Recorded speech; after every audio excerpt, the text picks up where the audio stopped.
हृदय से लगा लेते हैं राम को और इसके बाद आसन लगा करके उनको विराजमान करते हैं। जो भाव प्रिय कुल योगियों विषयों के लिए अत्यंत दुर्लभ अपने भक्तों के लिए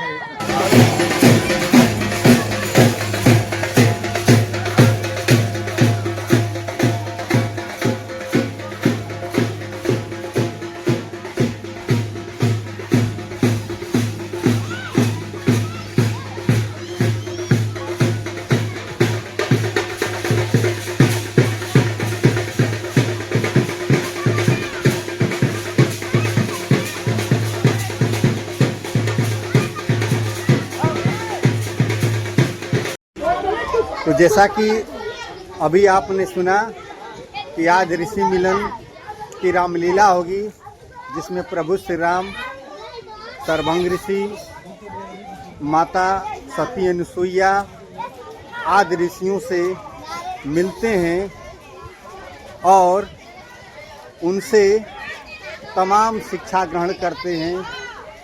उनकी शिक्षाओं का प्रभु राम के चरित्र में बहुत बड़ा योगदान है, जिसे हम आज तक देखते चले आ रहे हैं।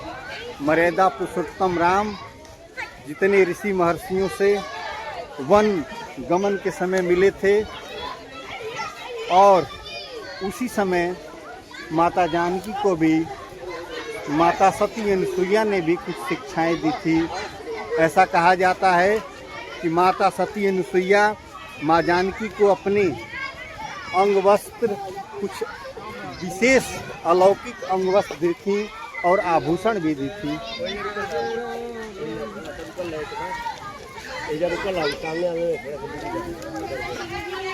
ऋषि कौन है आप? अत्रि मुनि ऋषि। अत्रि मुनि के आश्रम में। तो आप जान लीजिए कि प्रभु श्री राम अभी पहुँचे हैं अत्रि मुनि के आश्रम में। चलिए देखते हैं क्या संवाद होता है प्रभु श्री राम और अत्रि ऋषि जी का।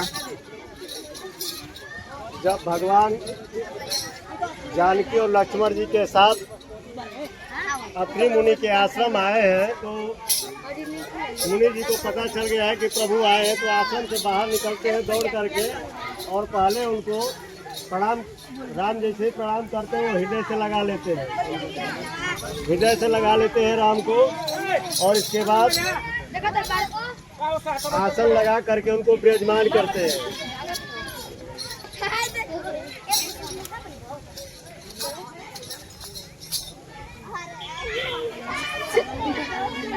आसन लगा करके और प्रभु श्री राम लक्ष्मण माता जानकी जी को आसन दे करके बिठा करके और एकदम भाव विभोर हो करके आँख में जो है आंसू भरे हुए हैं और हाथ जोड़ करके उनसे प्रार्थना कर रहे हैं। नमामि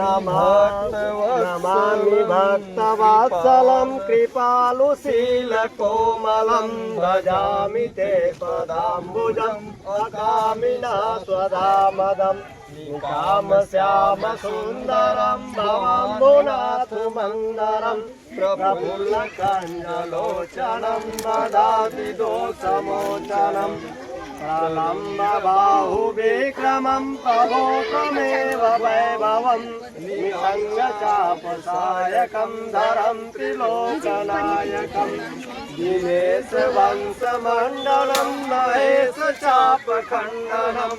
मुनीन्द्रशान्तरञ्जनं सुरारिवृन्दभञ्जनं मनोजवैरिवदितं नगादिदेवसेवितं विशुद्धबोधविग्रहं समस्तदूषणापहं नमामि इन्द्रं पतिसुखाकरं तथागतिं भजे शक्तिशानुजं स्वादाग्रिमूलये नरा भजन्ते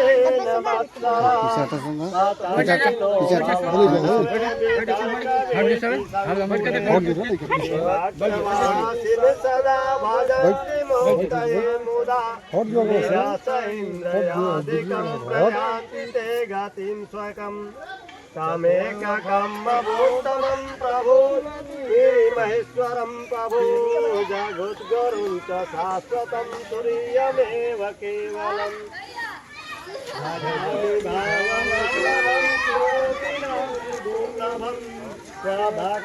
भक्तकल्पतारकं समं सुसेव्यसम्मनम् अनूपरूप भूपति नतो मुवेहितां पतिम् प्रसीद मे नमामि ते पदाम्बि भाग्य देहि मे।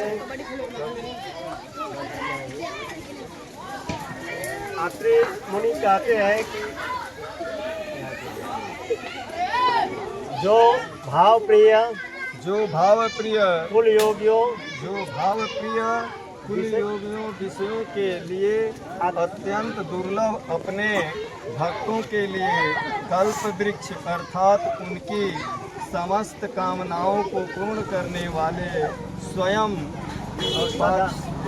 और सदा संपूर्ण पूर्वक करने योग्य है।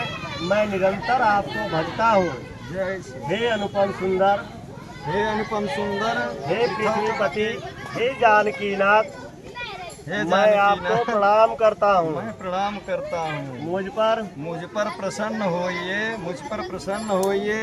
मैं आपको नमस्कार करता हूँ। मुझे अपने चरण कमलों की भक्ति दीजिए।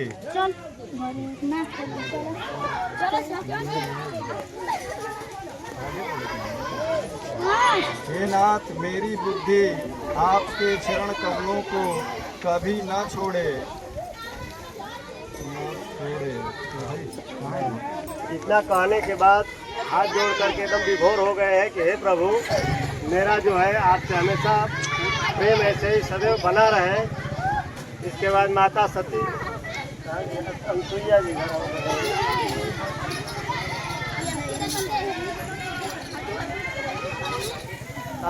जी जो पत्नी है अत्रि मुनि की, वो आती है और कहती है, फिर बोलिए, पकड़ करके आपका बड़ा सुख मिला और सीता जी को अपने पास में बैठा लिए हैं और उन्हें ऐसा दिव्य वस्त्र आभूषण पहनाए जो नित्य नित्य निर्मल और सुहावने बने रहते हैं। फिर ऋषि जी अब उनके बहाने मधुर और कोमल वाणी से स्त्रियों के कुछ धर्म बनाकर कहने लगी हैं। अनुसुईया कहती है कि हे राजकुमारी,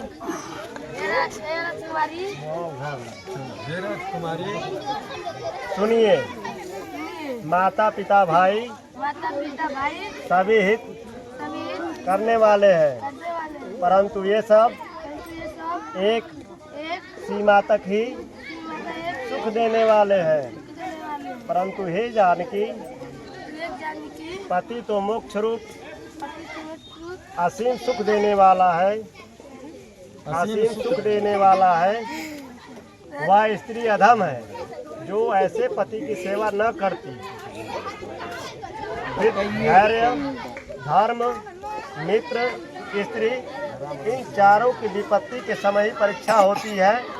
वृद्ध, रोगी, मूर्ख, निर्धन, अंधा, बहरा, क्रोधी, अत्यंत ही दीन, ऐसे भी पति का अपमान करने से स्त्री यमपुर में भांति भांति के दुख पाती है और शरीर, वचन और मन से पति के चरणों में प्रेम करना स्त्री के लिए बस यह एक ही धर्म है, एक ही व्रत है और वो एक ही नियम है। जगत में 4 प्रकार की पतिव्रताएं हैं, वेद, पुराण और संत। जब ऐसा कहते हैं कि उत्तम श्रेणी का पतिव्रता के मन में ऐसा भाव बसा रहता है कि जगत में मेरे पति को छोड़कर दूसरा पुरुष स्वप्न में भी नहीं है। मध्यम श्रेणी के पतिव्रता पर आए पति को कैसे देखती है, जैसे वो अपना सगा भाई, पिता या पुत्र हो, अर्थात समान अवस्था वाले को वह भाई के रूप में देखती है, बड़े को पिता के रूप में और छोटे को पुत्र के रूप में देखती है। जो धर्म को विचार कर और अपने कुल की मर्यादा समझकर बची रहती है वो निश्चित निम्न श्रेणी की स्त्री है, ऐसा वेद कहते हैं। उसे अधम, और जो स्त्री मौका न मिलने से या पतिव्रता बनी रहती है जगत में, उसे अधम स्त्री जानना। पति को धोखा देने वाली जो स्त्री पराये पति व्रत करती है वह तो 100 कल्पतम नरक में पड़ी रहती है। क्षण भर के लिए सुख के लिए जो 100 करोड़ असंख्य जन्मों के दुखों को नहीं समझती, उसके समान दुष्टों का कौन होगी। जो स्त्री छल छोड़कर पतिव्रत धर्म को ग्रहण करती है वह बिना ही परिश्रम परम गति को प्राप्त करती है, किंतु जो पति के प्रतिकूल चलती है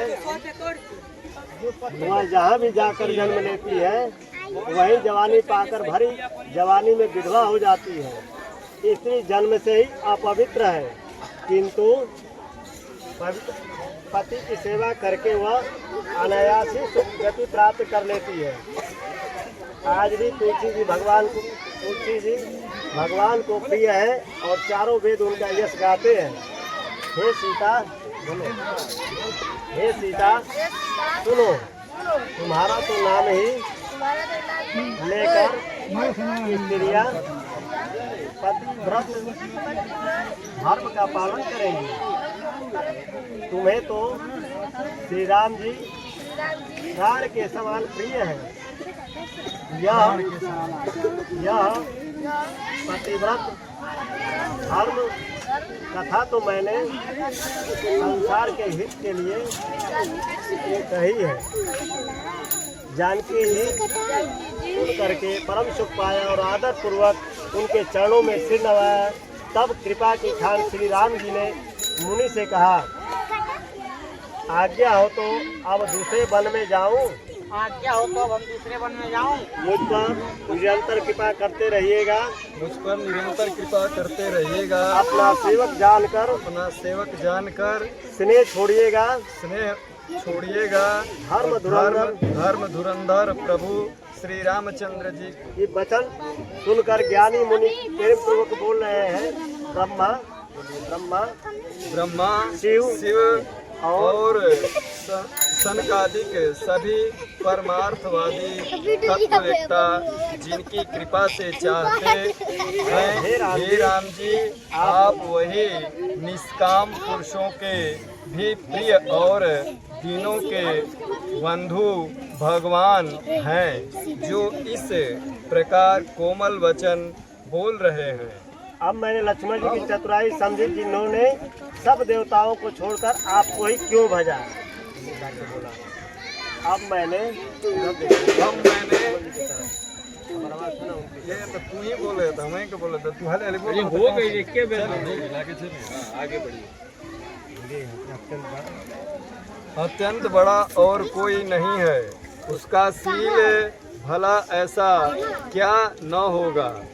मैं किसी प्रकार कहूँ कि हे स्वामी आप अब जाइए, हे नाथ आप अंतर्यामी हैं, आप ही कहिए।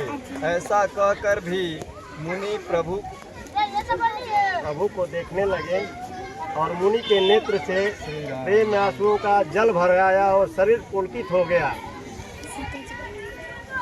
ताना पुला काले प्रेम पूर्ण नयन पंकज दिए, मन ज्ञान गुण गोतित प्रभु मैं दीक जप तप किए। जप जोग धर्म समूह ते नर भगति अनुपम पावहि, रघुवीर चरित पुनीत निज दिन दास तुलसी गावहि।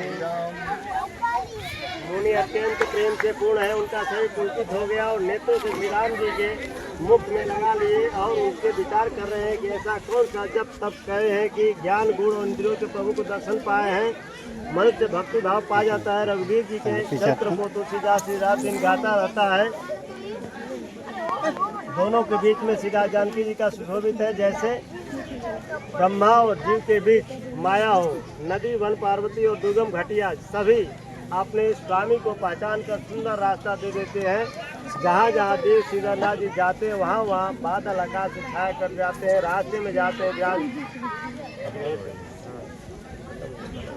सियापति रामचंद्र चंद्र की जय। सर्वंग ऋषि।